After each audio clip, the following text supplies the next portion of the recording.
السلام علیکم تازہ ترین موسمی صورتحال کے مطابق نیا مغربی سلسلہ اس وقت پاکستان کو متاثر کر رہا ہے، جس کے بادل بلوچستان کے مغربی، وسطی اور شمال مغربی علاقوں پر راج کر رہے ہیں۔ ان بادلوں سے کل تک امید ہے کہ کوئٹہ، چمن، قلعہ سیف اللہ، قلعہ عبداللہ، پیشین، نوکنڈی، دال بندین، اس کے علاوہ تفتان، تربت، گوادر، خاران، خزدار، یوب، زیارت، قلعہ سیف اللہ، قلعہ عبداللہ، مزریگر، شیرانی، موسیٰ خیل کے علاقے شامل ہیں۔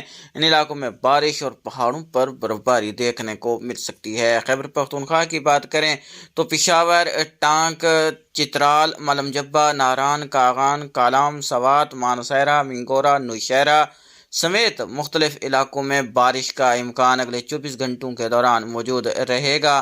اسلام آباد، مرے، اٹک، چکوال، راولپنڈی کے علاقوں میں بھی کچھ امکانات موجود ہیں۔ لاڑکانہ، جیکب آباد، شہداد کوٹ، کشمور، گھوٹکی کے علاقوں میں بادل بن سکتے ہیں۔ گزرتے بادلوں سے رم جھم بوندا باندی ہو جائے تو سرپرائز نہیں ہوگا، لیکن زیادہ تر مقامات پر موسم خشک رہے گا۔ کراچی، حیدرآباد، ٹھٹھہ بدین، کیٹی بندر، سجاول، مکری کے علاقوں میں بھی موسم خشک رہنے کی توقع ہے۔ بہاولپور، راجن پور، ملتان، مظفر گڑھ، ڈیرہ غازی خان، وہاڑی، لودھرا کے علاقوں میں ہلکے سے گہرے بادل دیکھنے کو مل سکتے ہیں، لیکن کسی بھی خاطر خواہ بارش کا امکان نہیں۔ گزرتے بادلوں سے رم جھم بوندا باندی ضرور کہیں کہیں پڑ سکتی ہے۔ لاہور، فیصل آباد، سہیوال، شیخوپورہ، نارووال کے علاقوں میں بھی زیادہ تر مقامات پر موسم خشک رہے گا۔ گلگت بلتستان، کشمیر کے مختلف علاقوں میں اگلے 36 سے 48 گھنٹوں کے دوران بارش کا امکان موجود ہے۔